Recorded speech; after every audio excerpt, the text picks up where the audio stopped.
Hey, I'm Sith King. And I'm Sonic Sons. And we're the Rambling Reviewers. And today we're doing a retrospective on The Legend of Korra, which actually ended over a year ago. Wow. Yeah, so this is kind of the finale of our Korra coverage. Well, I guess our Korra coverage kind of ended in and of itself. We need a word that says finale that starts with a K sound.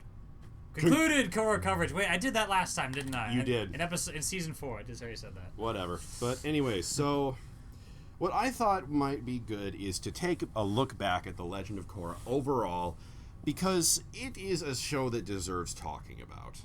It's, well, for starters, it had probably the first case of canon bisexual women. Yeah, that was nice. In Western animation. Yeah. Heck, it's not often that common in Eastern animation. But more so, I suppose. Well, yeah, because... I'm actually kind of thinking of that. I mean, there's all sorts of weird, like, fan servicey things, but in terms of serious storytelling, I can't. And not think just of... like, I love senpai so much. Yeah, I know. I guess there's a crush. There's this lesbian crush in Azumanga Daioh, which I've always found cute. But anyway, it was a step forward and quite a good twist. It worked. How often do you think that a main character meets their true love or realizes their love at the last 30 seconds of the show, and it wasn't building up like in that obvious direction the whole time? Or alternately, right at the end, you're like, oh wait, that fits. Or alternately, it was building up, but it was doing it in Very stealthy, in such a natural way that you didn't even know. I didn't notice. Other people noticed, obviously. Yeah, but then again, we could argue that our brains are geared towards heteronormativity, so. And I just, after they done so many romance plots, I wasn't thinking any more would happen. I thought they moved away from the whole idea. No, you were not thinking. You were hoping. Okay, but then they did it right. They did it. Okay, so the first oddly enough, this show is kind of a parallel to Star Trek Enterprise. Is it? Well. With the growing the beard. Yeah, the first 2 seasons were girl growing the beard. Sorry, I just had to say that. Hairbenders. Hairbenders. Okay. Oh, Avatar: The Last Airbender. Oh no, that wouldn't be Aang because he was bald. That's right. Although one could wonder if he was actually a hairbender, considering that we didn't see him shave like at all for like the first 3 seasons. 2 seasons. Yeah, that's interesting. Yeah. It's like, hey Aang, how are you shaving? Smoke bomb. Maybe he starts off as 11, but. Wasn't he well, we're not talking about beard hair. I'm talking about head hair. Oh, right. No, I don't know how that works. Yeah. Yeah. But anyway, but yeah, parallels to Star Trek Enterprise. The first 2 seasons were crap. The 3rd season was better, and pretty much a lot of people agree that the 4th season was the best one. Yeah. And if it had continued further, a 5th season might have been amazing. Or they might have run out of ideas that we'd be making more episodes than ever. Well, let's talk about... No. God damn it. I'm sure I said this before. I would love to see a comic tie-in called The Vacation, where we just get more time with Korra and Asami. They are making that. Yay! They're intelligent. I should know that already. Okay, so let's start out with what Korra did right in the first season. Oh, well, that wasn't a whole lot, but go ahead. Okay, moving on. Okay, first off, Amon was a credible threat. Yeah. Amon was a credible threat, and his faction did have a credible reason for why they... Yeah, well, the problems with this first season is they didn't, really grapple with that. We just reviewed Batman, and we talked about villains having, complex motivations. Or at least motivations that made sense. Right, and Amon, they get into Amon's backstory in particular, but his whole movement was based on equalism, and there were hints that, the non-benders really are treated like second-class citizens, but it was never directly addressed. And that was one of the weaknesses of that first season. Yeah. And this speaks to a weakness of the overall franchise, but in the first series, Avatar: The Last Airbender, there was always a goal to be worked towards. This is the Fire Nation. It is the evil guys. Granted, we were shown plenty of perspectives that there's nice Fire Nation people. Yeah, depth is important. Yeah. But ultimately, the goal was to defeat the Fire Lord. Speaking of our review of Batman, the guy who voiced the Fire Lord, Mark Hamill. Yeah, good old Mark Hamill. Okay, so anyways, but there was always that goal, that thing you were moving towards. The problem with Korra was that they didn't have the guarantee of 3 seasons. They didn't have an overall story arc planned. So they had, okay, we're going to beat Amon, but then what do we do? Then we're going to wonder how the hell that resolved that whole lose your powers thing at the last second. Okay. Remember that? How much that sucked? I love how they reprised that at the end of season 3, though, and they actually did it right this time in season 4. Yeah. But this meant that, okay, well, SF covers it a lot better than I could, but it basically states, yeah, Korra can't really be a proactive hero. Aang could be proactive. There is a Fire Nation thing over here. We can attack here, and then they won't send troops in to destroy the Earth Kingdom village. Korra has to wait for trouble to show up before she can start dealing with it. I mean, in theory, you could, try to track Amon down, which they did. She tried to join the police force. Yeah, but Amon still had to make the first move. Maybe. Also, they were crowded in trying to introduce characters while also making the, larger plot happen in this narrow time frame of episodes that they had. And then, Korra's busy, probe ending and stuff. While but we're also, Amon is threatening the world, and we push it all together somehow. Another weakness of the first season was that, honestly, they tried to do too much with too little. They had to introduce a new avatar, introduce her new cast and crew, introduce Republic City, show how the world has changed in the 60 or 70 years since the original series, show off the new locales and her supporting staff. There's a lot of stuff that needed to be done in the first few episodes. And get through a really awkward romance angle, because they didn't know what they were doing, rather, just they. Yeah, they knew that. Let's give them credit here. They did see what was going on among the fans of Avatar: The Last Airbender. Right. And they did see that one of the draws of the show was the shipping wars between Zutara and Katang, basically Aang and Katara and Zuko and Katara. Yeah. And everyone else while you're at it, but those are the big ones. So they tried to set up their own shipping triangle. The thing is, it works so much better when they don't try, right?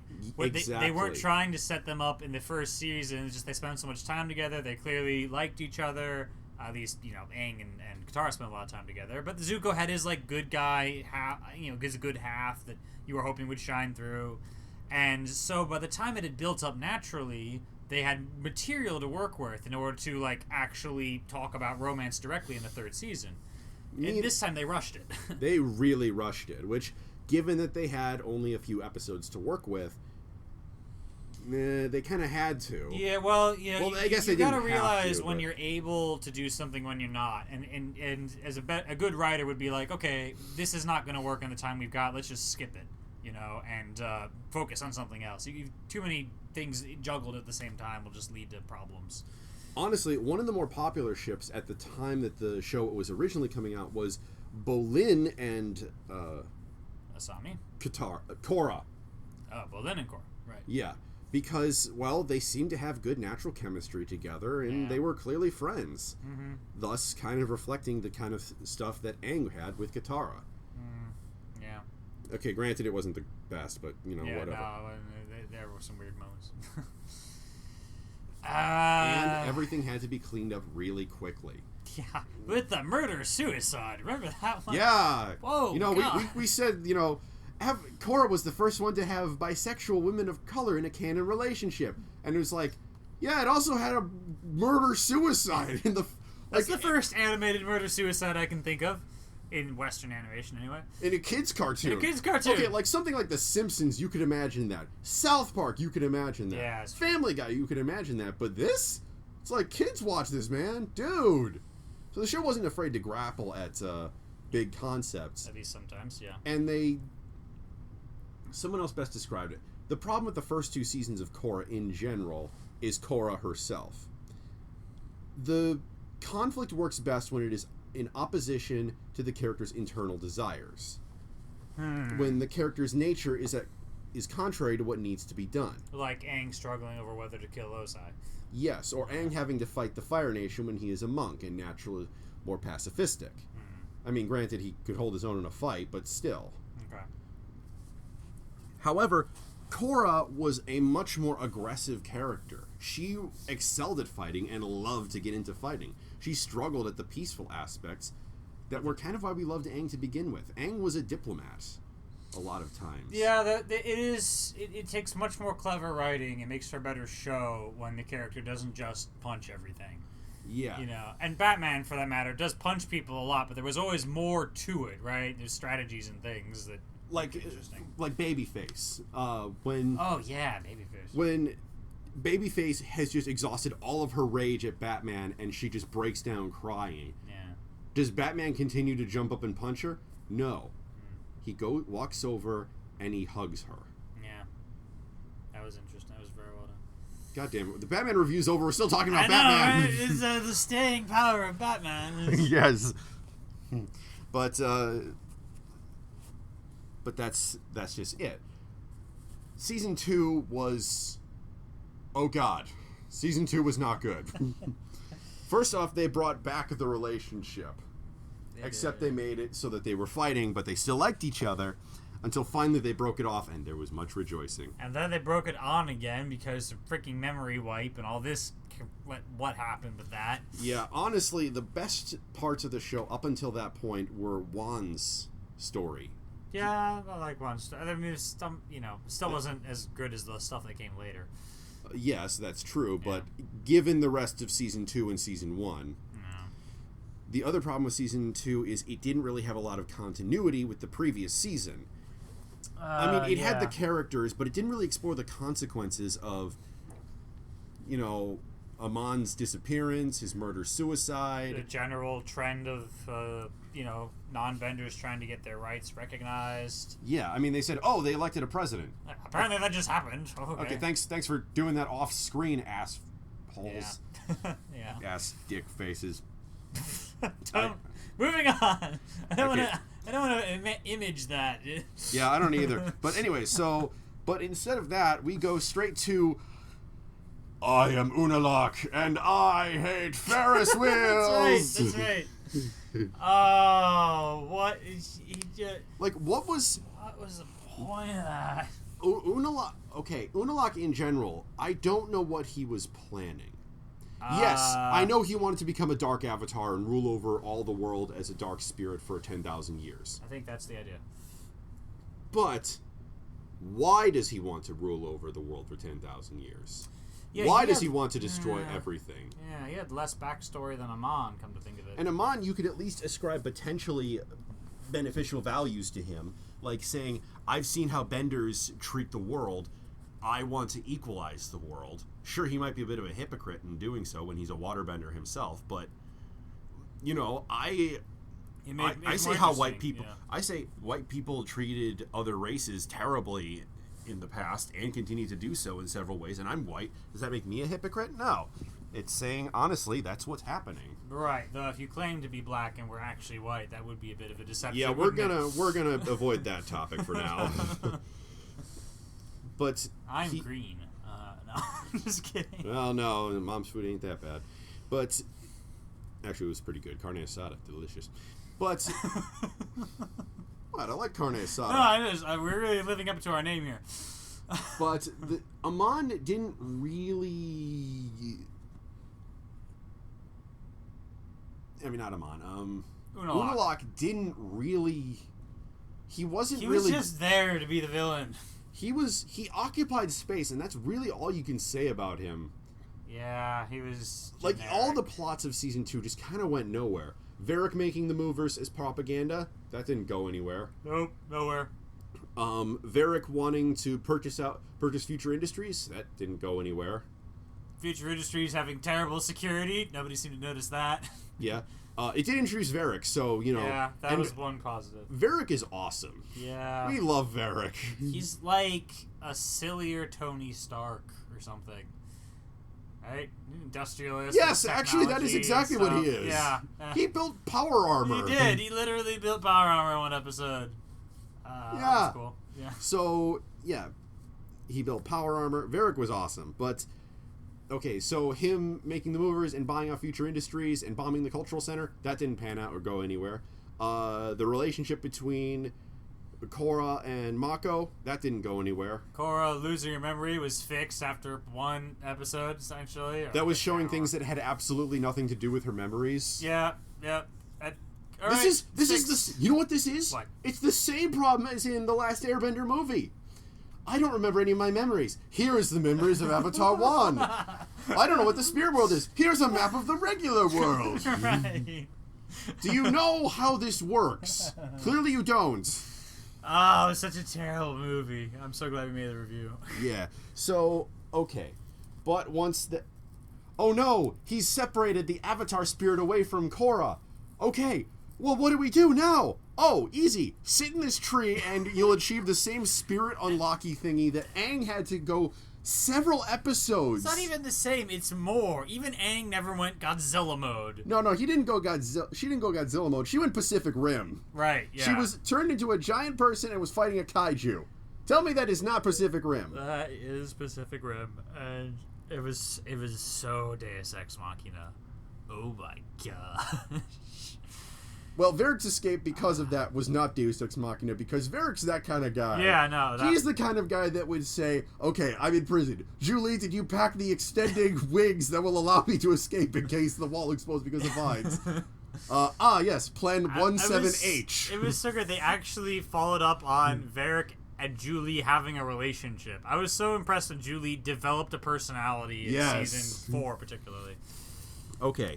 So, Season 3 takes place a little while later, and the good thing about this is the writing has improved dramatically. They don't attempt to do the relationship shit, and they have a goal for once, instead of Korra just bumbling into whatever problem happens. She has to rebuild the Air people. The Air Nation. Yeah. And this is a problem that, honestly, Korra is not suited for. Yeah. And that's drama and conflict. That's a good thought. If building the Air Nation required her to punch people in the face, she'd be on that. But this is her being a diplomat and convincing people, we need you to come and help restore this once proud people and give the world this gift that it has been missing for so many generations. There was also punching, but that was much more interesting. With the whole, what was that gang? Red Lotus? The Red Lotus also had... The Red Lotus was also bending. really interesting as opponents. Well, Amon had blood bending, and that was creepy. Amon was just a waterbender, but this was an all-unique bending styles cast. Yeah. You had the explosion bending. You had... With the eye thing. You had an evil airbender, which is something that the fans have speculated on ever since seeing what Aang could do when he's really pissed off.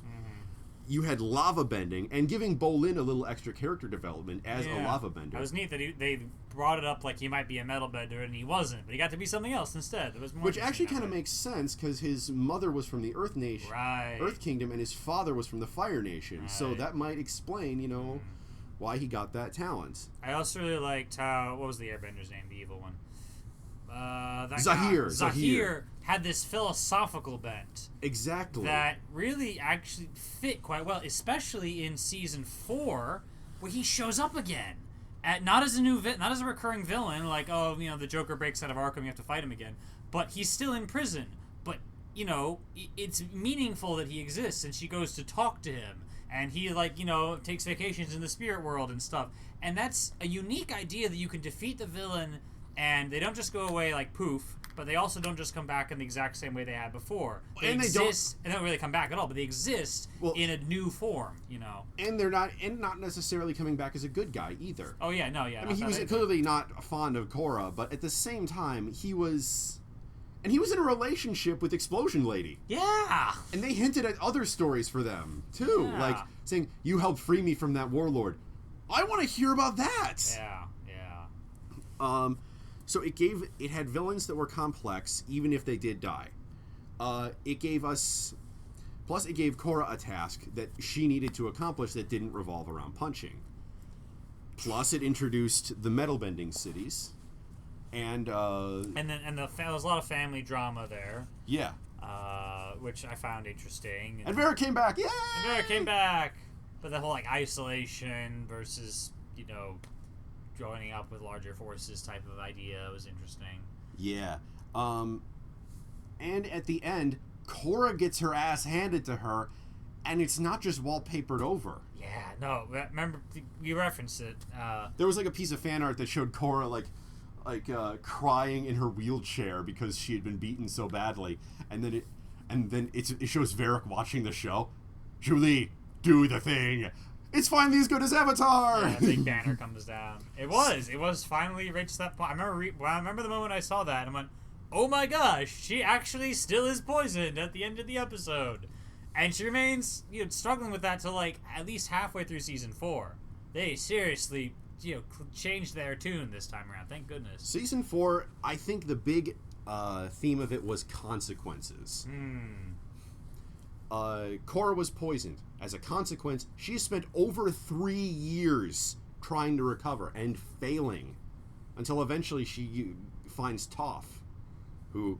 Yeah, well, it was several steps. It was Katara helped her, and then Toph helped her the next step. Yeah, It also enforces, you need to rely on your friends, and that being alone kind of sucks. Yeah, that can be a thing. Okay, but as a consequence of the Earth Kingdom fragmenting, because Zahir murdered the shit out of the Earth Queen, which... Oh, right, yeah. That was an interesting scene, wasn't it? Yeah. The Earth Queen was frickin' murdered. He bent the air out of her lungs. Which is kind of what you'd expect Aang to do if he turned evil. Yeah, that was cool. Yeah, so, So now the Earth Kingdom's in crisis, and here comes the strong leader who will fix it all. Kuvira, the Great Uniter. Yeah. Kuvira, the Great Uniter. She's a consequence of that. Mm-hmm. In an environment where there is lawlessness, as a consequence, someone steps up and imposes law and order on the defenseless. Plus, I guess some Nazi allegory, because we can't be subtle at all. No. But they're green this time, you see, so it's all different. Yeah, Kuvira is not nice. But you can sympathize with her, because you could easily imagine what things would be like if she wasn't there. She starts doing really evil shit. She usurps control of the throne. She starts taking over the continent. And then she comes up with an Evangelion? What? That was so cool, though. Yeah, it was cool, but as TV Tropes put it, and I said this in the episode, congratulations, the Avatar world is the first to develop wave motion gun technology and giant robots before inventing the pistol. Yep. Good for you. At least it was like a spirit gun thing. Yeah, okay, that is good. But in addition to that, you have to remember something else. Korra undergoes a lot of development this season. She gets her ass kicked multiple times, and I'm not saying that's synonymous with character development, but for her, it means something, yeah. Yeah. She becomes a better, stronger person as a result of that. She reforges her bonds with people. She connects with her family and with her her friends. Mm-hmm. There's drama because Bolin firmly believes in Kuvira's message, even when other people are saying, no, she's kind of evil. Mm-hmm. Yeah, no. And Varric had a plot all on his own where he actually started to become genuinely good. Yeah, and he was sort of weirded out by that. I've got these feelings in my heart, I guess you'd call it. You could honestly imagine Varric going, feelings in my heart. I can't have that. Julie, give me the saw. Yeah. Yeah, and then Julie actually started to grow a spine, which the character interactions between everyone were top-notch in the final season. If nothing else, Julie's interactions with Varric. When Varric tries to apologize to her, Julie, I grew up on the farm, and I had an ostrich horse, and I loved that ostrich horse. And every day I saw it again and again, and I eventually just took it for granted. And it's kind of amazing how much I took things I love for granted before the circus people came and took me. And right there, that is why we love Varric and why we love this show. Because they throw in these little lines that make you want to know more. And it's so amazingly silly. Well, what's on the next page? If this was a book, that's what you do. Yeah. You go for the next page because that is a line that makes you want to know more. Mm-hmm. And it's still one of the sweetest TV proposals I've ever seen. Yeah. Julie, I need to attach another component. Attach a component to what? I need to attach this ring to your finger. Will you do the thing with me for the rest of our lives? Yes. Yes!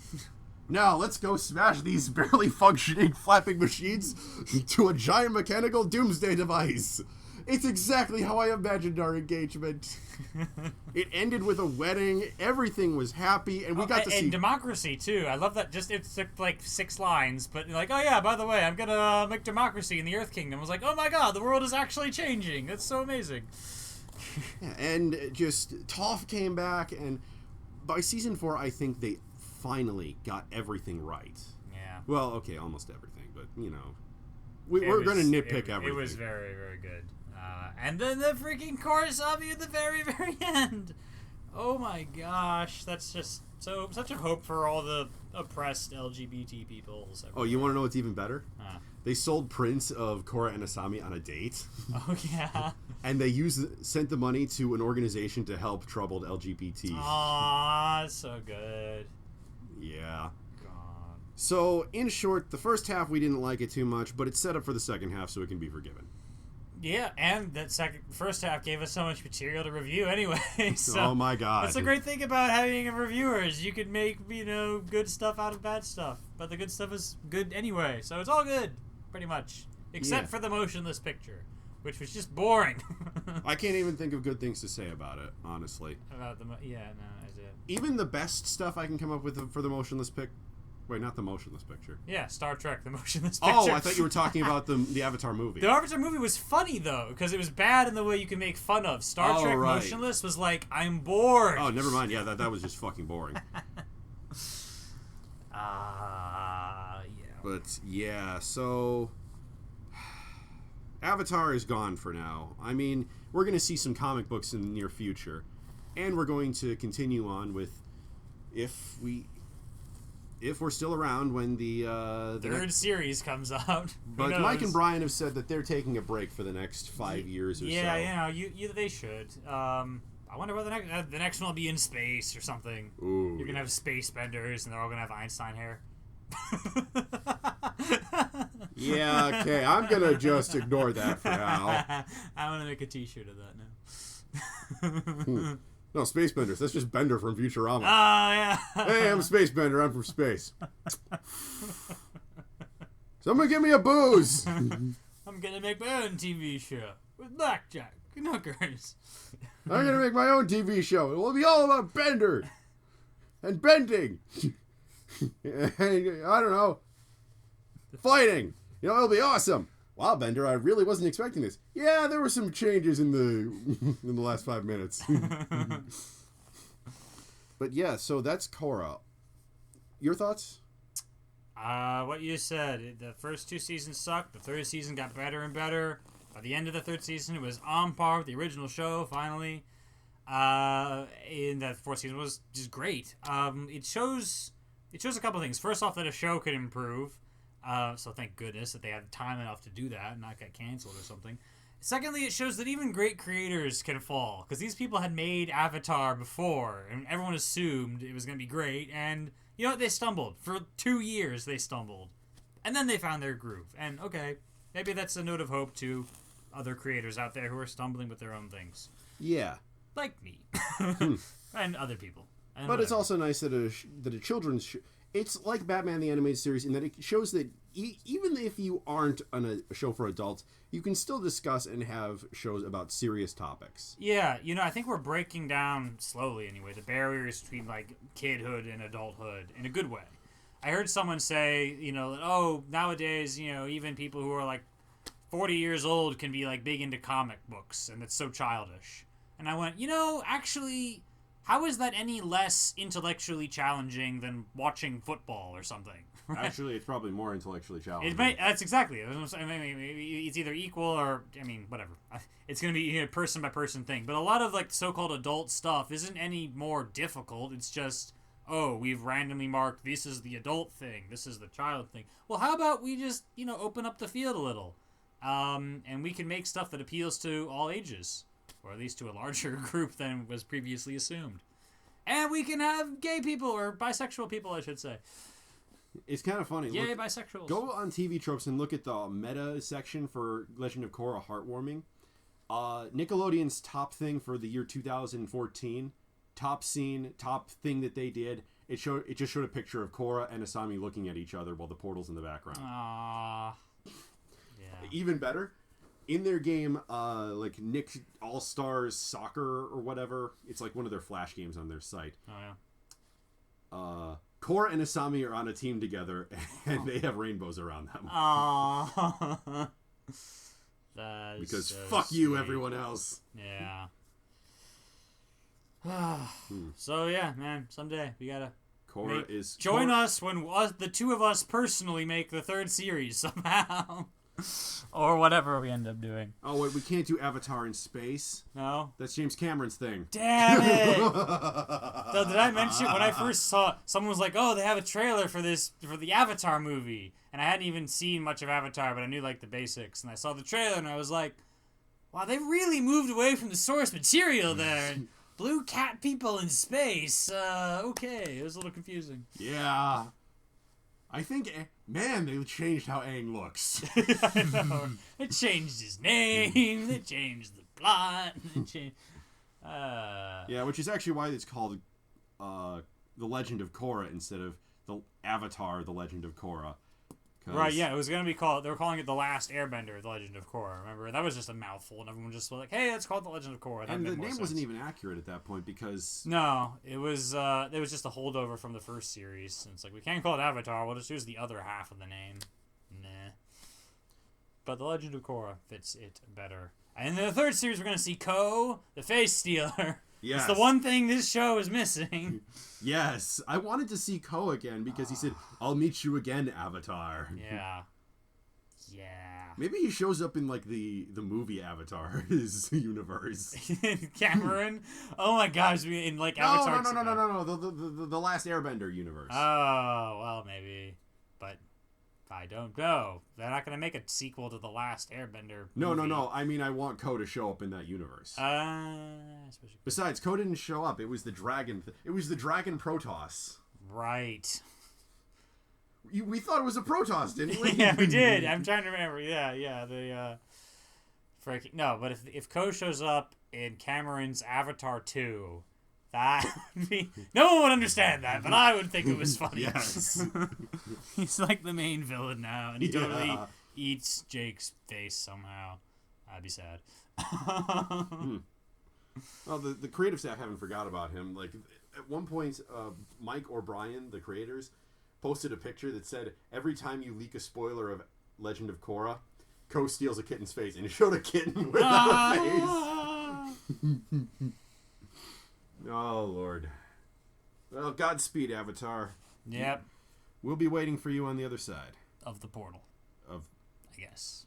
We're gonna have that. We're gonna crash your vacation. Sorry, guys. We're gonna show up with, like, cameras and be like, oh, look at the cute couple. Yeah. Okay. Before we go, I have 2 fanfic recommendations. Oh.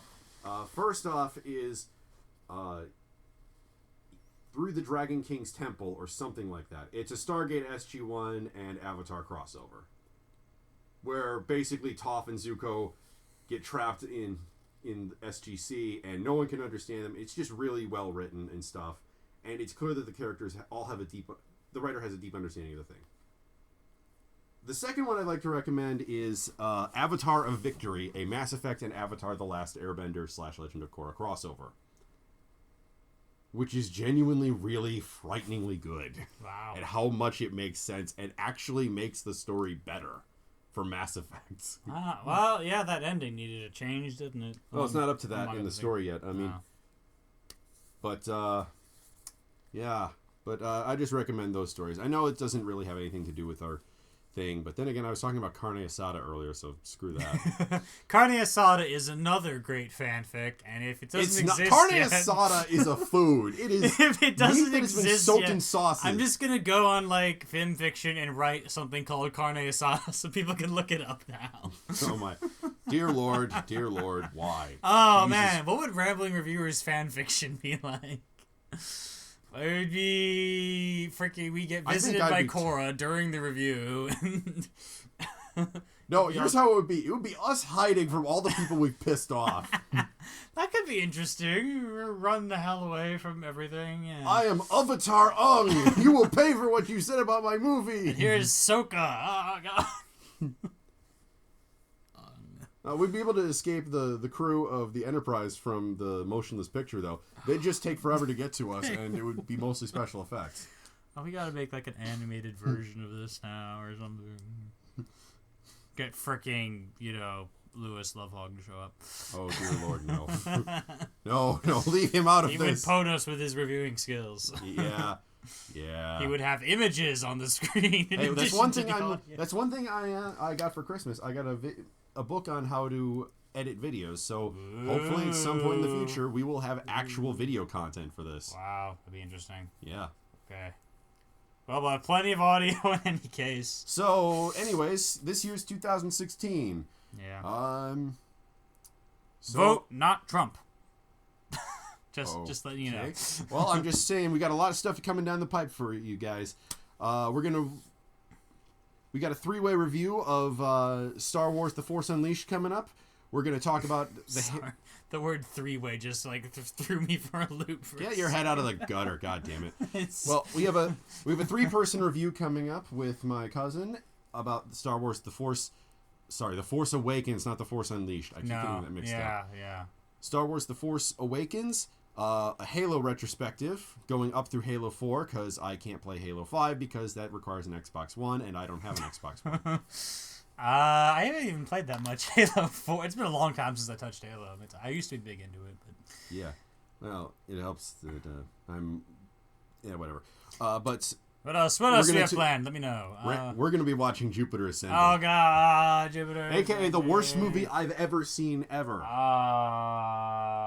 By the way, I did see The Big Short recently. The Big Short? It's about the economic collapse of 2008. It's a documentary thing. Mm-hmm. Good, except, and I'm just telling to anyone else out there who gets motion sickness, do not watch this movie. The camera never stops shaking. I had to close my eyes for the second half of the movie. I'm just gonna listen to this. Why would a documentary have shaky cam? Why would a documentary need shaky cam? Actually, okay, some I would understand why, but why would a documentary about the financial collapse require shaky cam? Are you doing stupid?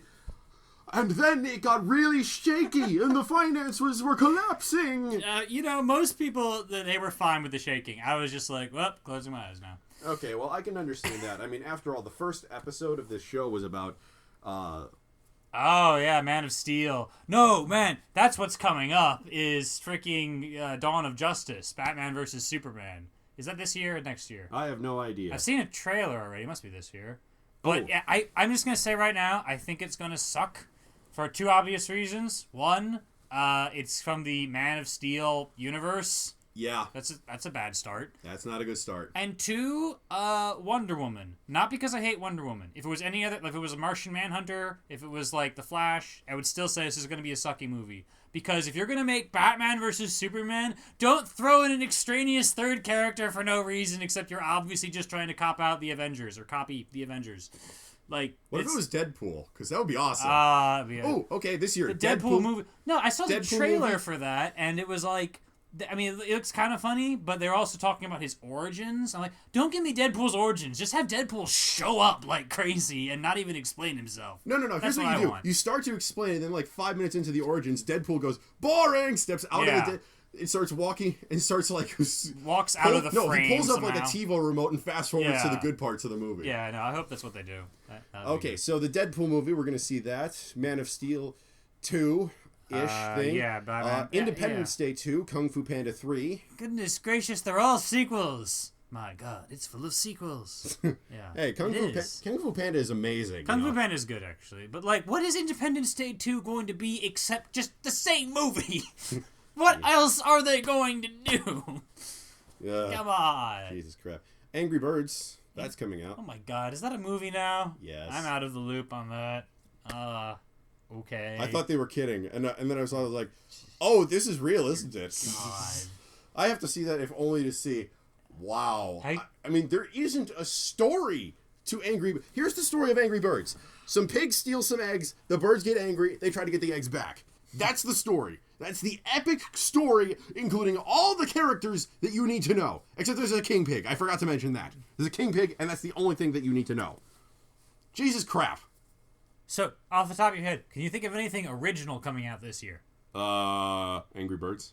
No, original. Oh, That's what I'm saying. Is like a new story that, like, remember when Back to the Future first came out? Not that I was alive then. It was utterly new. There was no previous book or video game it was based on. Shit, I can't think of. Now, I had heard of this movie called Anomalisa, which is utterly not a comic book movie or whatever, but it looks... It might be based on a book for all I know, but it looks like really interesting, so I'm gonna go see that. But, like, yeah, practically everything is just copied off of something else from possibly 50 years ago. I mean, you know, comic books have been around for a long time. So we need to create the League of Pointless Superheroes. Oh, Lord. And it will be super funny and very original. And whatever other cool ideas I've got bouncing around. And we'll remake the Star Wars prequels while we're at it. Oh, this has just been the episode where we bring back all the old jokes. Yeah. What do you want me to do? Say Equestria Girl sucks next? Oh, man. That would be interesting. No. Lord, I stopped even caring about... I quit the Pony franchise like a long time ago at this point. I noticed. But yeah, no. More originality in our movies would be... nice. There's gonna be... we're gonna predict this now. We haven't said it already. We're gonna have so many superhero films that it's gonna collapse itself. Like, the genre will fall apart because there will not be enough eyeballs to see all of these films over the next, like, 5 years. It's like Westerns. Westerns used to be super big, and there were... You can't even... I looked it up at one point. How many movies and TV shows and stuff were all Westerns all the time? And then eventually it died out because people got freaking tired of that. Superheroes cannot run forever, and it's not in their current form. But, I don't know, hopefully somebody will get the memo and do something a little different. You know what would be different? Doctor Strange. You could theoretically do Doctor Strange and make him really feel different from all the other superhero movies, but I doubt he is going to be all that different when they actually do it.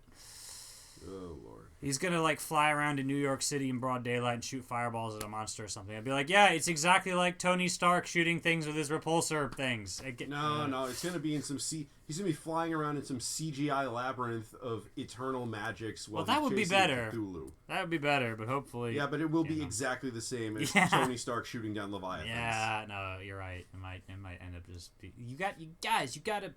Remember a great book I read recently? Understanding Comics by Scott McCloud, who gets into, like, the importance of not just looking at the surface of an artistic work, not just comics, but art in general, getting into the deeper themes and the meaning and, like, the purpose of the work. And it was like, yeah, that makes sense. Fanfic rec here? With This Ring, which kind of is a great comic story, based on Young Justice, which we still need to review at some point, the first season at least. Oh, right. Yeah, we forgot to do that. Yeah, we haven't even seen the second season because... It's not on Netflix. Yeah, and we're not big on piracy. Yep. Yo-ho. Yo-ho, the Pirate's Life. Yeah, I kind of understand... The way I understand it, Pirate's Life actually sucked. Yeah, it did, pretty much. But people made songs about it later because why not? Okay, so this has nothing to do with Korra anymore. No, obviously we're just running out our record for how rambly we can be. Yeah, so... So the weather outside is... I'm just kidding. There's some snow outside.